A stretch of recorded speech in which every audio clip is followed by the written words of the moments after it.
की बात की है।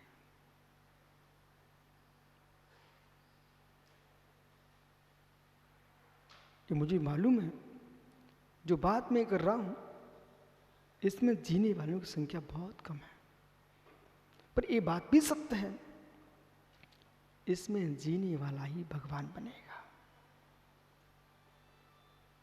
इस बात को आप भी समझ रहे हैं भैया।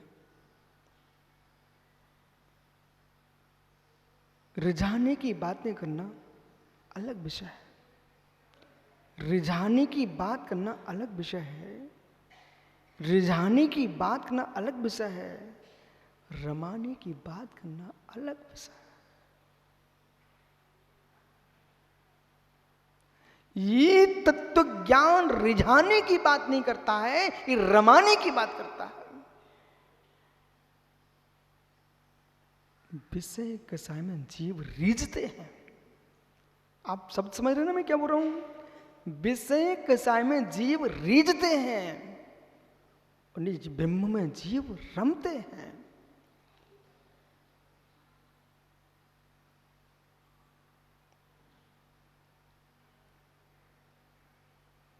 क्या हो गया आप सबको? रीझ रहे हो कि रम रहे हो? रीझ रहे हो कि रम रहे हो? रम रहे हो। ऐसे रम जाते तो घर ना जाते। बैठो भैया। ऐसे रम जाते तो मित्र घर ना जाता जी। ऐसे रमो, ऐसे रमो, ऐसे रमो जैसे रमो। बछड़ा अपनी मां की आंचल को पाकर के दुनिया से मतलब नहीं रखता। देखा? बछड़ा अपनी मां के आंचल को पकड़ लेता ना, फिर बाहर क्या रहो मतलब नहीं रखता। ऐसे निज आत्म रामनी, निज आत्म में लीन हो गया है। वो साधक किसी दुनिया से मतलब नहीं रखता।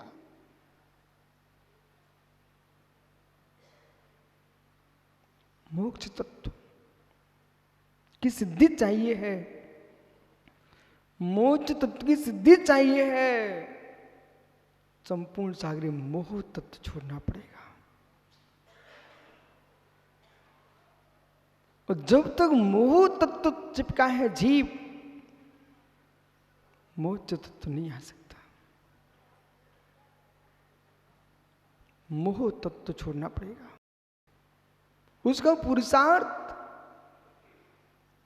निज के भीतर ही करना पड़ेगा। जैसे पुरुष महात्मा अरिजीत सागर जी, जैसे ज्ञानी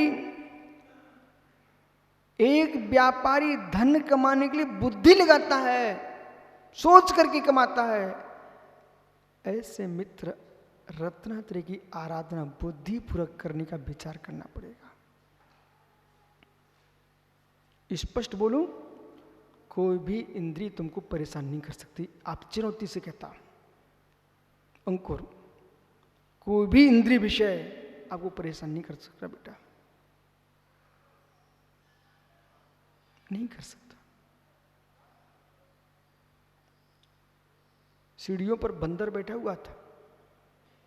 एक सज्जन ने कहा, इसको देखोगे नहीं वो तुमको छेड़ेगा नहीं, और देखोगे तो तुमको छोड़ेगा नहीं।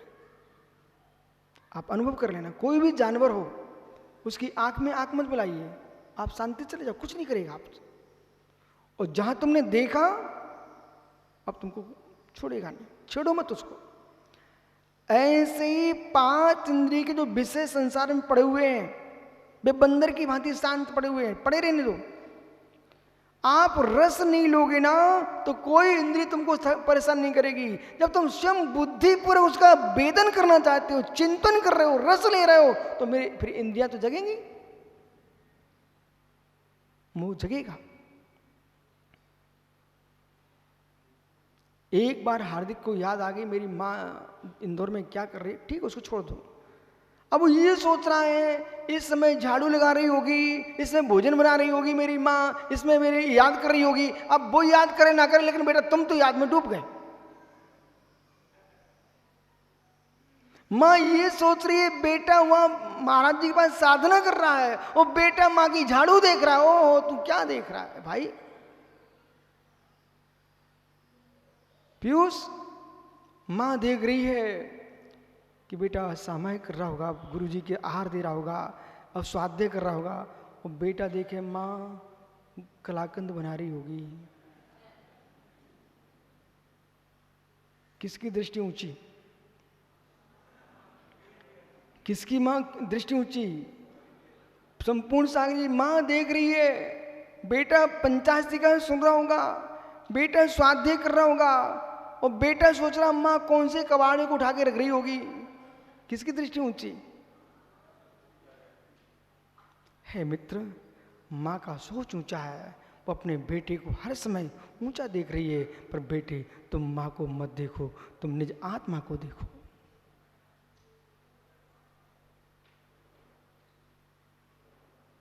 पूर्ण विश्वास के साथ बोल रहा हूं मित्र, जो बेटे घर छोड़ के आ चुके ना, उनके माता पिता का निर्णय हो चुका है। उनने तो निर्णय कर लिया, अब गया नहीं गया, अब वो विषय अलग है। सौरभ जैसे पागल लोग फिर भी चिपके रहे। ओहो बेटा, साधना कर ली तो भगवान बन जाओगे, और साधना के मार्ग पर मायाचारी की तो बैल बन जाओगे। सीधा सीधा सिद्धांत है, यहां कोई किसी को लाक लपेट है ही नहीं, स्वतंत्रता का सिद्धांत है। मायाचारी की तो सौरभ जी बैल बन जाएगा, और साधना की तो भगवान बन जाएगा। हाँ हाँ, अहो ज्ञानी, जरा बोलना आप लोग मौन न हो, क्या बोलो? अहो ज्ञानी, सम्यक साधना करोगे तो भगवान बन जाओगे, और मायाचारी करोगे तो बैल बन जाओगे। बोलो जरा जोर से।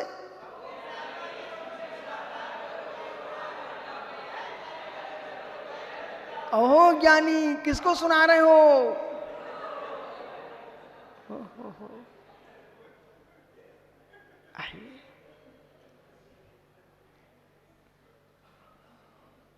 ओहो, जो लिखा है ना, वो ज्ञानी कोटा कहां गया अजय? सुन ले मित्र, ये ममत्व का मार्ग नहीं है, ये निर्मत्व का मार्ग है। पूरी आनंदी अलग है। घाती अघाती कर्म की प्रकृतियों को जान लेने से काम नहीं चलेगा। वे कर्म की वृत्तियां छूटती कैसी हैं, इन पे जीने से काम चलेगा। विराजो। अथा लोग कर्म की प्रकृतियों को तो बहुत आजकल बहुत कर्म कांड पढ़ रहे हैं, पर कांड नहीं छोड़ रहे बेचारे। कर्म कांड कितनी पढ़ लो, जीव कांड पढ़ लो, जब तक निज के ममत्व के कांड नहीं छूटेंगे तब तक मेरे मित्र ज्ञान कांड में प्रवेश नहीं कर पाओगे। कसाय भाव, मायाचारी, छल कपट, इससे दूरी बनाना चाहिए। क्या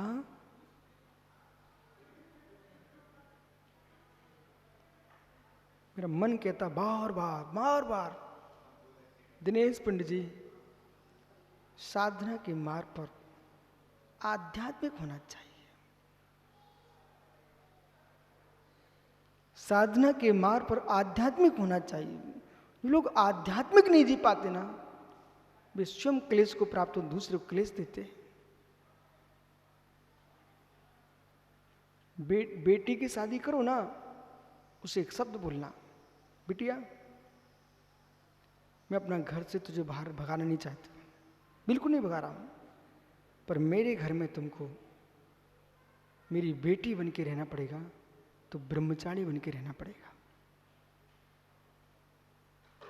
और नहीं रह पा रही हो तो जिसके हाथ में सौंप रहे हैं उसके साथ साधर्मणी बन के रहना। दो शब्द बोले मैंने, बेटी मेरे घर में रहना चाहती हो, अब तुमको ब्रह्मचारी बन के रहना पड़ेगा। और नहीं रह पा रही ब्रह्मचारी तो जिसके हाथ में सौंपेंगे ना, वहां साधर्मणी बन के रहना। बहुत गहरा विषय। जो माता पिता बेटी के समझदार हैं वे कभी दो कुल का नाश नहीं करना चाहेंगे। वे माताएं माँ खोटी हैं जो बिटिया को सासू से लड़ना सिखाती है। माँ खोटी माता है जो सासू से लड़ना सिखाती है। वो माँ बेटी की श्रेष्ठ है जो यूं कहे बेटी हम तुमको जन्म देने वाली माँ हैं और जिसके घर जा रही हो वो तुम्हारे को जीवन साथी देने वाली माँ है। ये सिखाना सीखिए आप। अब मेरा रेस पकड़िए, मैं क्या बोल रहा हूं। जैसे कन्या पर घर जाती है उसे शिक्षा देना, बेटी जहां जा रही हो वहां ढलना सीखना, धर्म छोड़ना मत सीखना। जहां जा रही हो वहां ढलना सीखना। अपनी मां के दुलार की याद मत करना, सासू की डांट के अनुसार जीना। और जो बेटी मां का दुलार याद करेगी तो सासू की डांट उसको चुभेगी, वो कहीं की बन के नहीं रह पाएगी। अब चलिए, यदि तुम्हारा बेटा महाराज बनने जा रहा है तो कहना बेटे घर में रहोगे तो मेरा राज्य करोगे। साधु बनने जा रहे हो, समाज की रोटी खाना पड़ेगी। रागी हो तो रोटी खाओगे और बैरागी होगे तो चर्या करके भगवान बनोगे।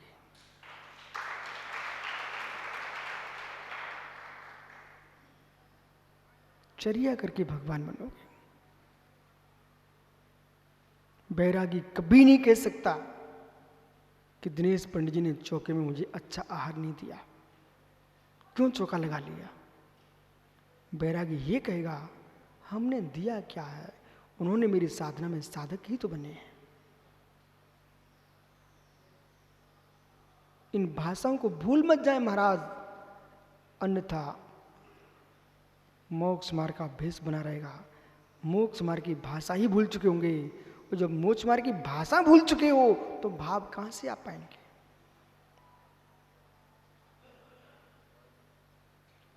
पराधीन मुनिवर की चरिया, पर घर जाए मांगत कछु ना है।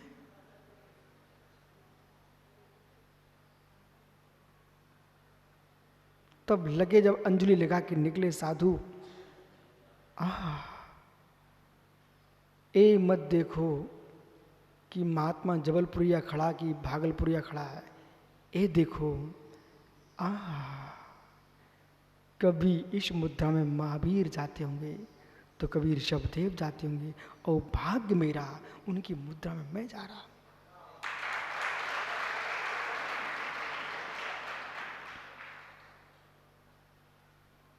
जबलपुर और भैया मित्र, जब तुम धोती दुपट्टा पहने खड़े हो पड़गान करने, ये मत सोचना कि मैं चौका नहीं लगाऊंगा ये साधु भूखे मर जाएंगे, ऐसा मत सोचना। तुम ये सोचना ये रूप मुद्रा मुझे मिली है।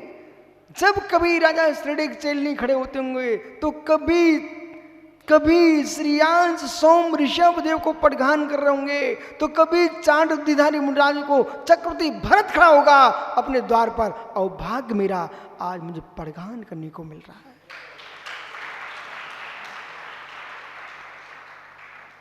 ऐसा मन में सोचेगा। चंदन के द्वारे, मंदिर के द्वारे चंदन का वृक्षा। हो मित्र, भिखारी आए तो देने के बाद गाली देते लोग। मैंने सुना अपने कानों से, भिखारी आए, मनोज गुवाहाटी, भिखारी आए तो जबरदस्ती दे लेके जाता है, तो देने के बाद आदमी गाली दे, और यहां जाते लोग। और साधु आए तो आने के पहले मुस्कुराते हैं और देने के बाद नाचते हैं, और भाग्य मेरा।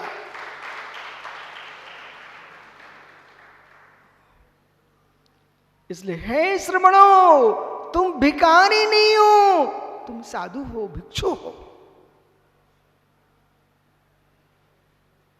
उद्देश्य हमारा उद्देश्य हमारा स्वाद लेना नहीं है, उद्देश्य हमारा ऊँघन देना है। गाड़ी चलती रहे, शिवालय तक पहुंच जाए, सिद्ध सलाह तक पहुंच जाए।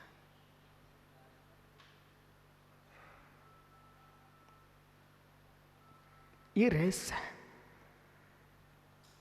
ऐसी साधना में तल्लीन हुआ श्रमण, वो घाती अघाती कर्म का क्षय करके अशरीरी सिद्ध भगवान बनता है।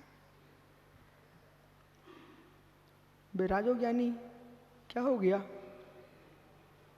आंखें गीली मत करो, आत्मा गीली करो।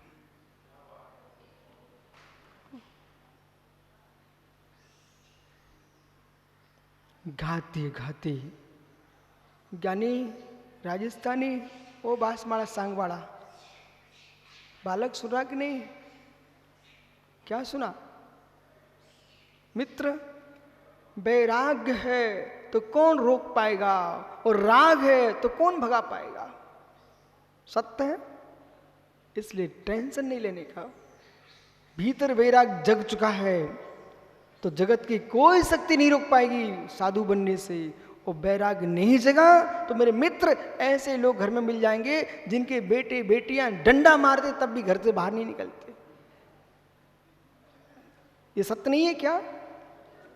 सत्य नहीं है क्या? सत्य नहीं है क्या? पूछाऊं क्या किसी से? अब मत पूछाओ, लोग उनकी हंसी हो जाएगी बेचारे की। बैठ जाओ। घाती घाती चतुष्ट द्रवीकरण मोक्ष हेतुभूतम परम संवरूपम च धर्म कर्म भाव मोक्ष रूप परम संवर च भाव मोक्ष।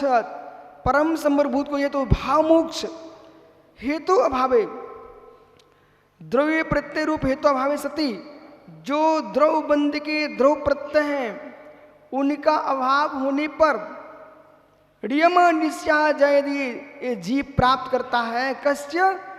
ज्ञानिना। कौन करता है? ज्ञानी। ये तो परम सत्य है। किसी भी क्षेत्र में जाओ, उन्नति तो ज्ञानी ही करता है। किसान भी ज्ञानी है ना भैया, तो 1 बीघा में बहुत को उगा लेता है। वो अज्ञानी है ना, हेक्टर के हेक्टर जमीन के पड़े हैं, पड़े कुछ नहीं कर पाता। ज्ञानी अल्प साधना में भी भाव संभाल लिए भगवान बन जाओगी। वो बड़ी साधना में भी भाव नहीं संभाल पाए तो मेरे कुछ नहीं कर पाओ।